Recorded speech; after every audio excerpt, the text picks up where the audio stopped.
E aí, galera, eu vou falar bem rápido mesmo isso daqui, que eu já tô com um pouco de tempo. Beleza. Aqui, para dar início, né, eu importei as bibliotecas Pandas, que você já deve conhecer, para manipulação de data frame, a Matplotlib para gerar gráficos, e essa linha bin aqui, essas duas linhas basicamente é para definir que o tamanho do gráfico sempre vai ser esse tamanho aqui, entendeu? Então é só isso. Aí na próxima célula eu atribuo a variável dados o pd read excel, porque o nosso arquivo ele veio num formato estranho lá, né? E a gente com aquele formato a gente consegue transformar ele para um formato Excel lá dentro do Excel mesmo. Então vocês devem conhecer o read CSV, só que o nosso é read Excel. Ela faz a mesma coisa. Aí aqui no primeiro parâmetro tu vai passar o caminho da pasta, o caminho do arquivo, né? Com final XLSX, que é o do Excel, e header none significa que eu não quero que ele tenha cabeçalho. Se eu não colocar isso daqui, ele vai entender que esse primeiro índice é um cabeçalho. Mas eu não quero que ele entenda isso, porque esse primeiro índice é um valor normal que a gente vai utilizar. Então eu ponho que ele não tem cabeçalho. Beleza. Aí aqui eu faço um print do tamanho dele. Dados.shape, aqui no Panda, chama o tamanho do dataset. Então, ele me mostrou o tamanho do dataset. É 699 índices, ou seja, eu tenho 699 registros com 11 colunas. É só contar de 0 a 10, você tem 11 colunas. Só que desse jeito que tá, a gente não consegue entender nada desse dataset, né? Porque tem coluna de 0 a 10 e eu não sei o que isso significa. Então, eu vou fazer o pré-processamento dos dados, que é a primeira parte de tudo que a gente vai fazer na parte aqui de mineração de dados. A gente vai processar esses dados, vai ver se tem dados nulos, vai ver se tem dados faltantes, vai fazer todas as manipulações possíveis para que o nosso dataset seja limpo, entendeu? Esteja limpo. Então, a primeira coisa que a gente vai fazer é alterar as colunas, e eu já passei uma variável chamada columns, e eu passei uma lista de nomes, que é a primeira coluna, a segunda. Eu peguei esses nomes de lá daquela descrição do dataset, lá naquele site que vocês enviaram. E aqui eu passo a lista de nomes e eu faço o seguinte, eu faço simples, eu chamo o meu data frame principal, que é o nome dados, chamo ponto columns, que ele vai começar, é o chamado para as colunas, e eu coloco que ele é igual a columns. Esse columns aqui é esse valor aqui que eu acabei de digitar. Então, se eu der um dados.head, que ele vai mostrar os 5 primeiros registros, esse aqui mostra os 5 primeiros registros. E ele já vai vir com o registro bem alterado, certinho, já do jeito que a gente quer. Beleza. Então, a gente vai começar a procurar agora por dados incompatíveis, né? Do jeito que eu coloquei aqui. A primeira, a gente vai verificar informações contidas em cada coluna. A gente faz isso com o método info. Então, você passa o data frame, dados. Sempre você vai passar o data frame aqui normal, é o primeiro, né? Nosso data frame principal. Dados.info e abrir os parênteses significa que eu estou chamando a função info. Então, vou verificar. Aqui ele vai me retornar isso aqui, ó. Ele vai me retornar as colunas de 0 até a coluna 11, ou seja, vai me retornar todas as colunas. Aqui ele vai dizer o tamanho da coluna, que é 699, e a gente viu aqui em cima que realmente o tamanho do dataset é 699, ou seja, primeira coluna tem 699 registros, segunda, terceira, quarta, até a última coluna. Então, todos os registros estão certos, não tem nenhum dado vazio em que mostra que não existe dado naquela coluna. Significa que aqui, esse not non-null, significa que não existe números nulos ou dados vazios. A gente vai verificar mais tarde, realmente se é isso. E o dtype é o tipo que essa coluna é. A coluna 0, sample code number, ela é do tipo int64. Então a gente vai verificar realmente se é int64. Só que vocês estão vendo que tem o object aqui. Quando vem esse nome object, significa que existe uma string dentro dessa coluna. Então olha aí, a gente já achou o nosso primeiro erro. Então nosso primeiro erro é verificar a coluna de índice 6, que é a chamada body nuclei, e a gente vai ver que tipo de string que está aqui dentro. Porque se vocês derem uma olhada bem aqui em cima, o body nuclei, tá vendo que tem número 1, 10, 2. Então tem algo estranho, porque aparentemente nessa coluna eram para existir apenas números. Mas aqui diz que não, aqui diz que tem string. Então a gente vai atrás desse problema agora. Então a gente faz o seguinte, aqui no Python, se você passar teu data frame principal, dados, abrir um parênteses e colocar o nome da coluna, ele vai te retornar todos os valores da coluna, ele vai te retornar uma série de números, que é a chamada series.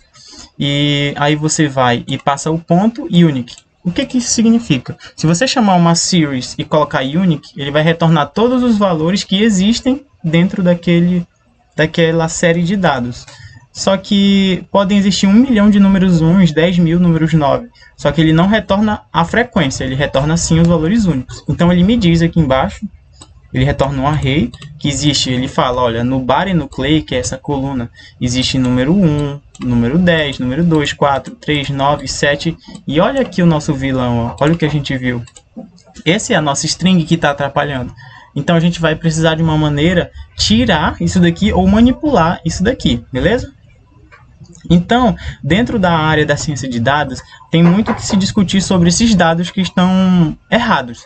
Nesse caso, a gente achou esse dado errado aqui, e aí, o que a gente vai fazer com ele, né? A gente pode escolher várias maneiras de fazer. Uma das piores maneiras que eu digo seria excluir os dados, porque eu não sei se vocês já estão cientes disso, mas dentro da área da mineração de dados aí do curso, a gente manipula todo esse dataset para no fim a gente fazer uma previsão, para a gente fazer a gente programar um algoritmo de aprendizado de máquina e ele vai nos prever valores. Então, se você tirar muito esses valores que estão faltando, a sua máquina de aprendizado não vai ter tantos dados assim para ela ficar, por exemplo, boa, né? Vamos dizer assim.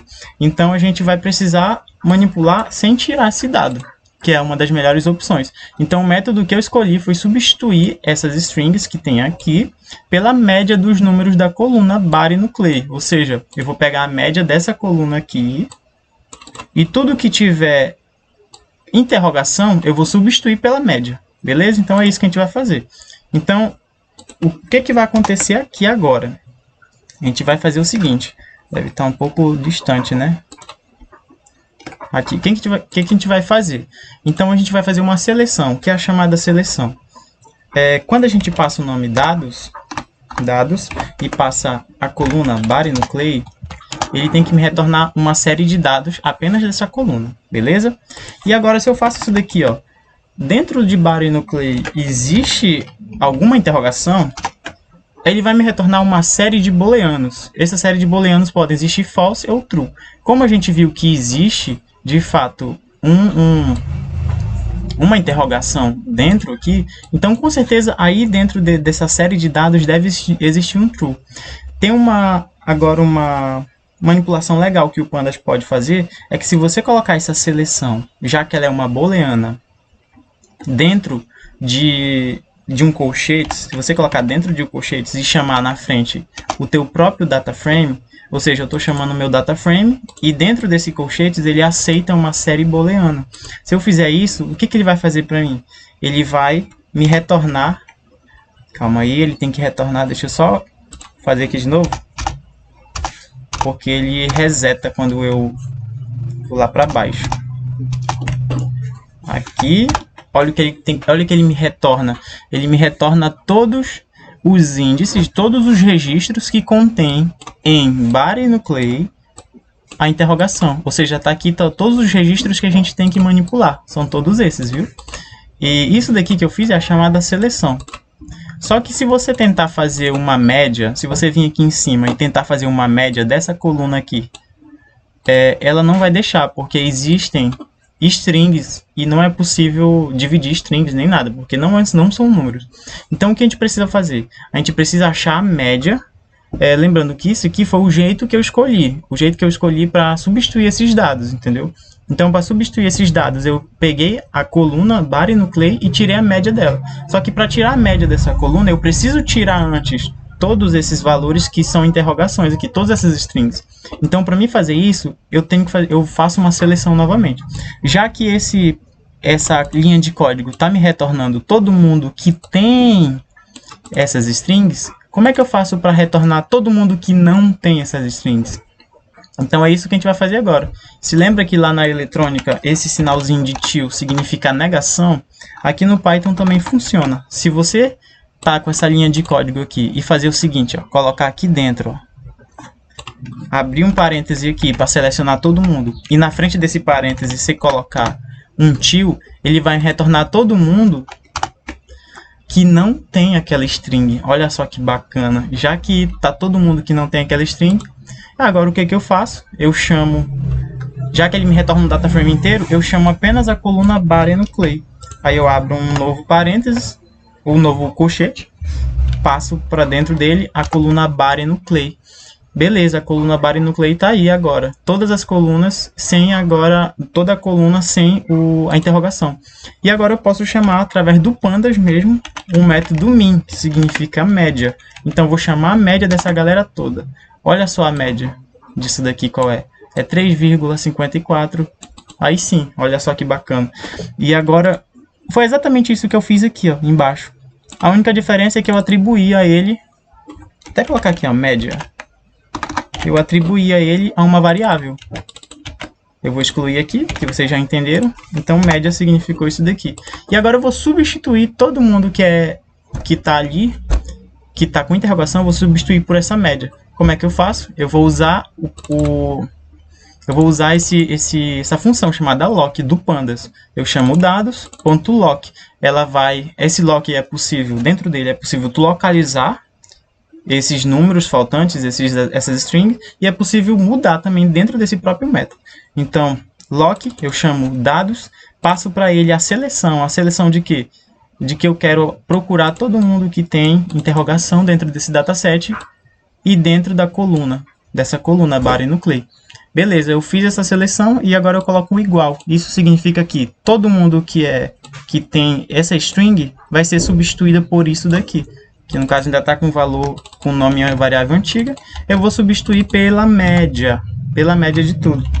Só que por que eu coloquei esse int aqui? Porque olha como é essa média. E olha como é que o body no clay se comporta. 1, 2, 10, 4, 3. Ele só tem valores inteiros. Então eu passo a média e converto automaticamente para um valor inteiro. Fazendo isso, ele vai me retornar todo mundo. Inclusive esse número 3 aqui é o número que a gente trocou. Então é isso, a gente fez isso, já fez a primeira manipulação, beleza? Agora eu verifico de novo, dados.info, tá vendo que tá tudo de tudinho, só que ainda continuou esse object.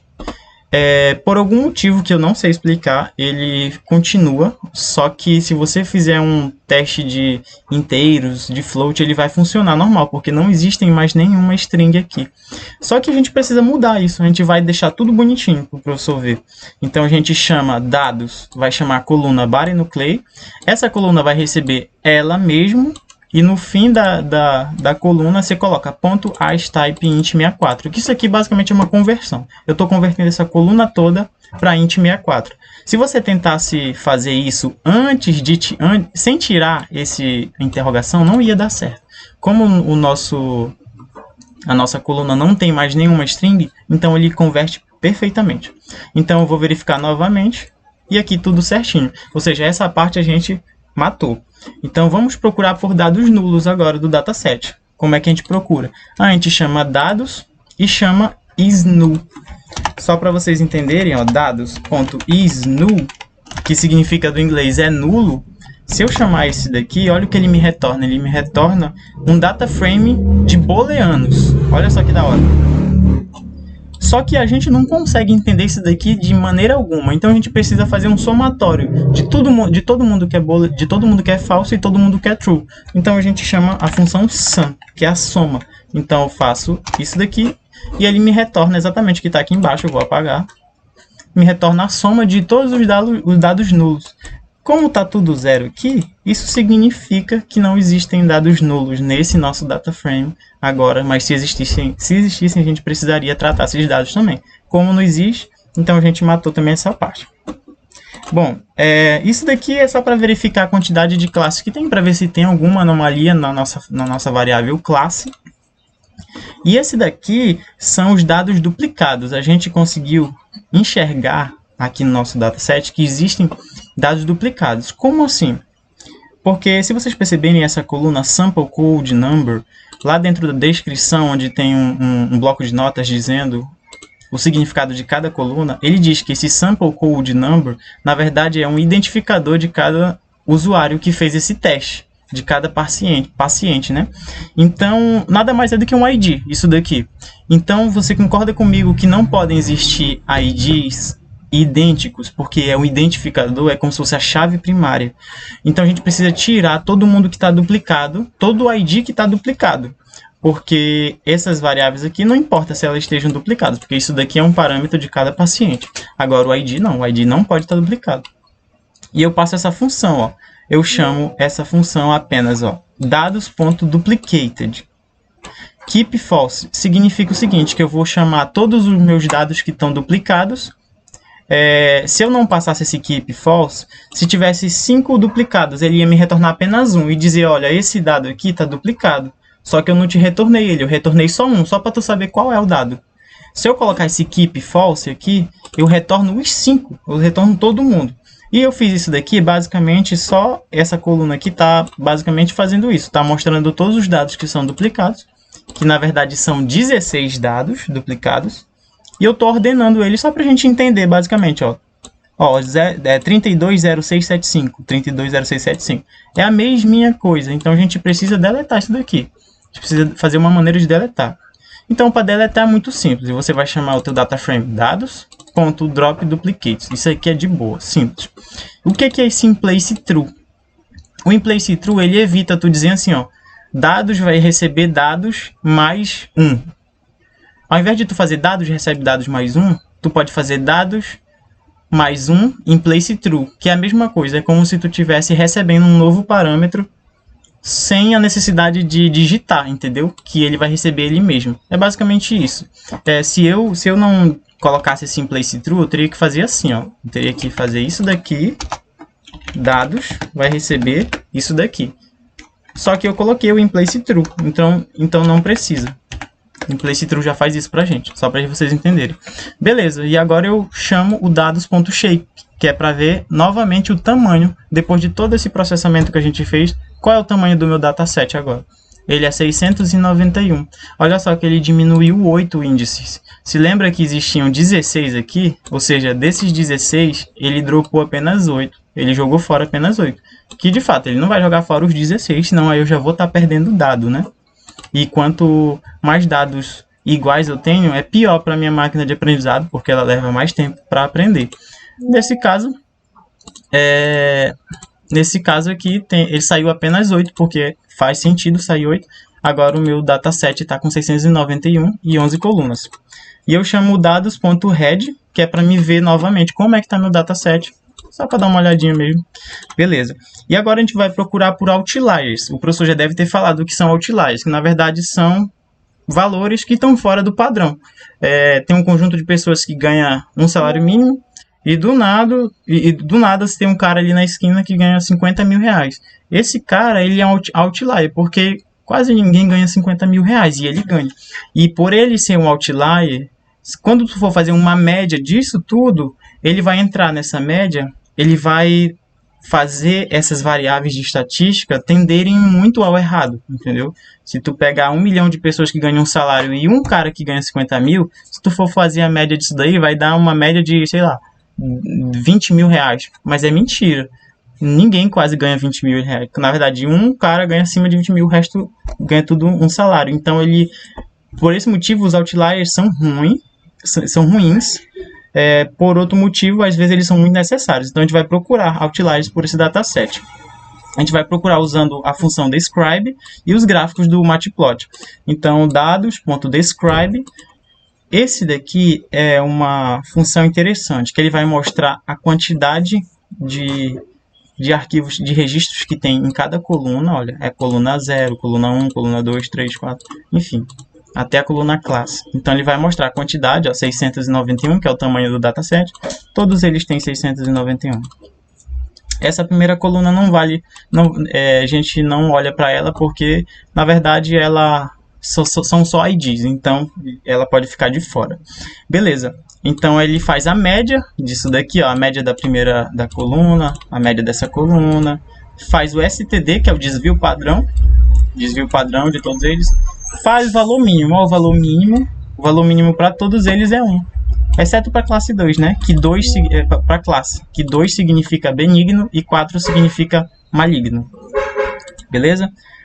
Esse 25%, 50%, 75% são os quartis. Eu não sei se o professor já explicou para vocês, mas os quartis, eles fazem parte de um box plot, mais ou menos. Então, o primeiro quartil, ele está no valor 2, aqui nesse caso, 1. O quartil do meio, que é o quartil central, que significa a mediana. Esse 50% nada mais é que a mediana. Mediana, mediana, mediana, mediana. E 75% é o terceiro quartil de um box plot.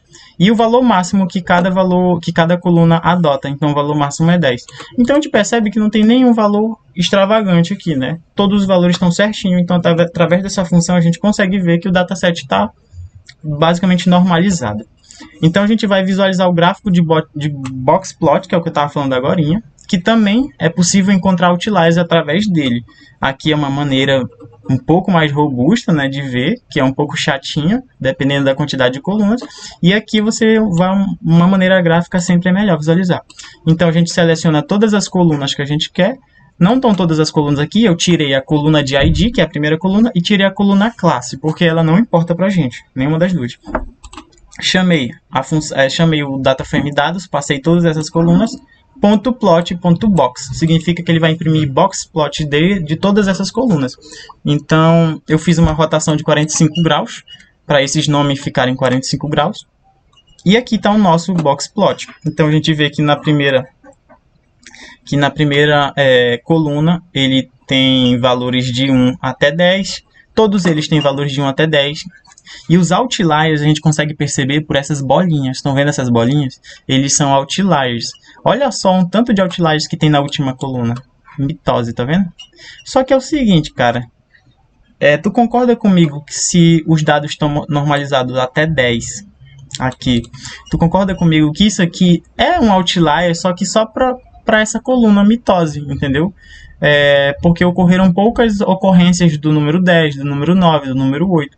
Então, eles são outliers, só que não vai ser preciso tirar. Porque se a gente tirar esses valores, a gente vai acabar quebrando todo o nosso aprendizado de máquina aqui. A gente não vai funcionar para nada. Então, são outliers bom. E isso daí tu consegue entender depois de um tempo analisando. Beleza? Então, esse foi o nosso box plot. Olha, existem outliers na coluna mitose, porém, como se tratam de dados importantes, são os outliers que não podem ser removidos. Enfim. Então, deixa eu só tirar aqui. Beleza, então dando prosseguimento aqui, a gente vai fazer análise exploratória de dados. Eu confesso que análise exploratória de dados, se vocês não sabem ainda o que significa, nada mais é do que tu pegar todo o teu conjunto de dataset e achar gráficos, achar dados muito importantes dentro dele. Só que como aqui não existe, dentro desse dataset não tem dado categórico, o que é dado categórico? São dados de string, nada mais é tipo cidade, Tucuruí, Breu Branco, Novo Repartimento. Se tivesse uma coluna com todas as cidades, eles seriam dados categóricos, porque eles estão categorizando as variáveis. Então, na análise exploratória de dados, é necessário ter muito esses dados categóricos. Como o nosso dataset ele é composto só de número, né? Olha aqui, composto só de número, é muito difícil tu conseguir explorar alguma coisa aqui. Só que dá para explorar. Algumas coisinhas dá sim, vai depender muito da tua análise e do quanto tu pensa para programar isso daqui também. Então, o que eu faço aqui? Eu chamei dados.class, que significa a classe que é 2 e 4. O que eu pensei aqui? Não, eu quero verificar a porcentagem de casos benignos e porcentagem de casos malignos. Só para me gerar um gráficozinho, para me ver quantos casos teve um e outro. Então, eu chamo dados.class. Essa maneira de chamar é uma das maneiras de chamar, tá? Você pode fazer assim também, que é o principal, que é o que o professor faz. Então, você faz dados chama a coluna classe e chama value counts. Esse value counts ele vai dizer o seguinte, ele vai dizer quantos números 2 existem dentro dessa coluna e quantos números 4 existem dentro dessa coluna. Aí eu passo um parâmetro para ele, que é o chamado normalize, e chamo esse parâmetro de true. Isso significa o seguinte, que ele vai fazer a normalização, ele vai dizer a porcentagem, e eu multiplico por 100. Toda essa linha de código e adiciono dentro da variável %. Então ele diz que 65% dos casos são benignos e 34,47 são malignos. Então a gente já tem um dado para poder plotar, para poder gerar gráfico. Então a gente vai gerar o gráfico. Isso daqui depois vocês podem dar uma pesquisada melhor como gerar um gráfico, mas é muito simples. Eu chamo o PyPlot e passo para ele um gráfico de barras. Aí aqui eu passei o índice do percent, ou seja, quem é o índice? É o 2 e o 4, que está na variável x. E na y eu passo os valores, que são 65 e 34. Coloquei a cor green, verde, e coloquei um tamanho de 0,5 para não ficar tão grande. Então, ó, casos benignos, casos malignos. Aqui basicamente a gente consegue ver 60 e poucos por cento e aqui 30 e poucos por cento, né? Aí a gente faz um outro gráfico, que é o gráfico que todo mundo odeia na ciência de dados, é o gráfico de pizza. plt.py, passa os valores é percent.values, chamo os labels, que é benigno e maligno, e aqui eu tô, essa função aqui, esse parâmetro diz para aparecer o número 65,6, 34,4%. Ele plota aqui casos benignos e malignos. E como eu falei, a gente não tem muita coisa para explorar. Então esse daqui eu fiz só por fazer mesmo esse dados.ist para a gente ver a normalização de cada coluna. Isso aqui é muito interessante também. Eu chamei a cor verde e ele me mostra um gráfico de histograma de cada coluna. A primeira coluna que a gente viu que essa coluna aqui, cara, não precisa. Eu até posso depois tirar ela, né? Dropar ela. Não precisa porque esse aqui é só um ID. Olha aqui a primeira coluna, a normalização dela, terceira, quarta, quinta, até a última coluna, classe, beleza? E agora que de fato vai começar o processo de escolha do modelo de aprendizado de máquina, que foi o que o professor pediu, foram dois, né? A árvore de decisão e o KNN. Beleza, aí a primeira foi a árvore de decisão. Então eu começo a importar as bibliotecas para me fazer a árvore de decisão. From sklearn. Sklearn é a biblioteca principal para quem está começando na área de ciência de dados e mineração de dados. Ela chama o ponto .tree, que vai chamar toda a classe tree, e dentro dela eu importo o decision tree classify, ou seja, o classificador de árvore de decisão. E chama essa outra função, que é plot tree, que só para a gente ver o gráfico bonitinho aí, vocês vão ver. Bom, e depois eu chamo a métricas. Dentro do sklearn eu consigo ver as métricas, porque depois que você fazer sua máquina de aprendizado depois que você fazer seu aprendizado de máquina, você precisa testar ele para ver o quão bom ele está. Então, existem várias métricas. Aí eu importei a acurácia, score, e a matriz de confusão. Não sei se o professor já mostrou, mas é interessante. A acurácia, score, vai dizer quantos por cento ele acertou. Ou seja, meu modelo foi tão bom que acertou 70%. Foi tão bom que acertou 95%. Então, a acurácia, score, é a função responsável por isso. A matriz de confusão, ela é quase a mesma coisa, só que ela não mostra em dados percentuais, ela mostra em uma matriz. E ela diz, no índice 1 ele acertou quantidade X, no índice 2 ele errou quantidade X. É basicamente isso, vocês vão ver. E essa terceira aqui, que é o separador de dataset. Isso daqui é indispensável. É Train Test Split. Porque assim, a gente precisa separar os nossos dados em treino e teste. Por que isso? Porque você vai pegar o teu dataset inteiro, que é o que a gente está trabalhando, vai dizer que uma parte dele vai ser de treino, ou seja, o teu aprendizado de máquina vai treinar naquele teste, e depois que ele tiver treinado, ele vai precisar fazer uma previsão em dados que ele nunca viu, que é basicamente isso. A inteligência artificial hoje em dia faz isso, ela treina dados aqui para poder prever um dado que ele nunca viu.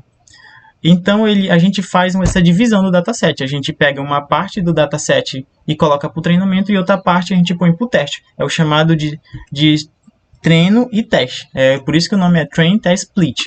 Então, eu adiciono uma variável x, o dados, e eu faço um drop. Esse drop nada mais é que ele está excluindo as colunas. Eu estou excluindo a primeira coluna e a coluna classe.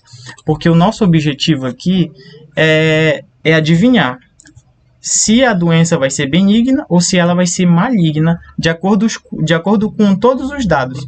Só para me exemplificar bacana aqui para vocês, aqui, tirando essa primeira coluna aqui, não olha para ela, e essa última coluna, essas colunas, elas vão dizer se esse paciente está benigno ou se esse paciente está maligno. Então, esses números aqui é que vão ditar todo o dataset. Esses números são chamados de features, ou seja, são as variáveis independentes, as nossas variáveis independentes, beleza? Então, a gente vai pegar, adicionar a x todas as nossas variáveis independentes. Eu tirei o primeiro, que é um ID, e o último, que é a nossa variável que a gente quer adivinhar. Então, x recebe todo mundo. Y, quem é y? Aquilo que a gente quer adivinhar. Então, aquilo que a gente quer adivinhar é apenas a coluna classe, ou seja, é a nossa variável dependente. Por que variável dependente? Porque ela está dependendo de todas as outras para ela ser adivinhada. Então, x e y. E eu chamo esses quatro variáveis. E essa função train_split, ela retorna uma tupla de 4 valores. O primeiro valor é o treino, o segundo valor é o x-teste, o terceiro valor é o y-train e o quarto valor é o y-teste. Então, por isso que eu coloquei esses nomes. E, claro, está em inglês porque esses nomes são padrões. Todo mundo na ciência de dados usa esses nomes, beleza? Chamo a função train_split, passo para ele o x, passo para ele o y, que é o que a gente definiu aqui na frente. Eu chamo o test size, olha aqui. Qual é o tamanho do teste? O meu teste vai ter 0,3%, ou seja, se tu tem um dataset com 1000 registros, 70% vai para treino e 30% vai para teste. Aqui tu pode definir qualquer valor, cara. Mas é o seguinte, treino sempre tem que ser maior do que o teste, porque tu quer treinar muito para ela aprender bem, para tua máquina de aprendizado aprender bem. Random state nada mais é que uma seed, um número que tu vai definir para sempre ser aquele valor. Isso aqui não precisa explicar muito bem. Beleza, aí tu chama, a gente está fazendo árvore de decisão. Tu chama a tua árvore de decisão, a árvore recebe Decision Tree Classifier, que é o que a gente importou aqui em cima. Beleza, aí eu estou instanciando. Agora eu chamo o fit. O método fit do Decision Tree, ele, de qualquer outro modelo de aprendizado de máquina, ele vai treinar. Então, fit vai fazer o treino. Ó, treina um modelo. O teu modelo vai ser treinado com x-train e vai ser treinado com y-train, beleza? Por isso que o nome das variáveis são treino no final, né? De treino, significa treino. Beleza, o meu modelo foi treinado e agora eu preciso fazer a previsão. Eu chamo uma variável y_predict, que é o meu predito, chamo árvore.predict e passo o meu x-teste. Se a gente usou até agora o x-treino e o y-treino. Até o momento a gente não usou x-teste e nem y-teste. Então eu passo para ele o x-teste. Ou seja, ele vai fazer uma previsão de tudo isso daqui. E se vocês verem bem aqui, ó, y_predict, ele mostra, olha só, ele mostra uma sequência de 2 e 4. Ou seja, essa aqui é uma previsão, essa aqui é outra previsão, outra previsão, outra previsão. E vai, isso aqui são várias previsões. Agora o que eu vou fazer?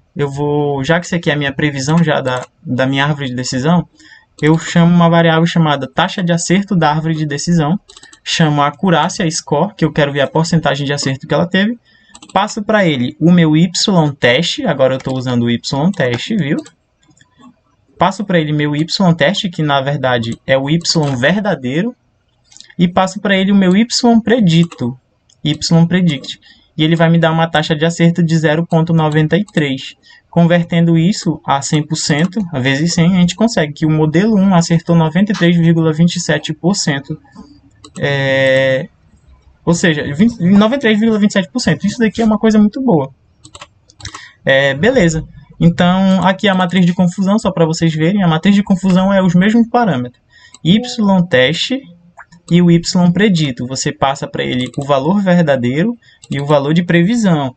E ele me dá um array com um valor de previsão. Ele diz que no primeiro ele acertou 130 e errou 8 para o número 2, para o benigno. E para o número 4 ele errou 6 e acertou 64.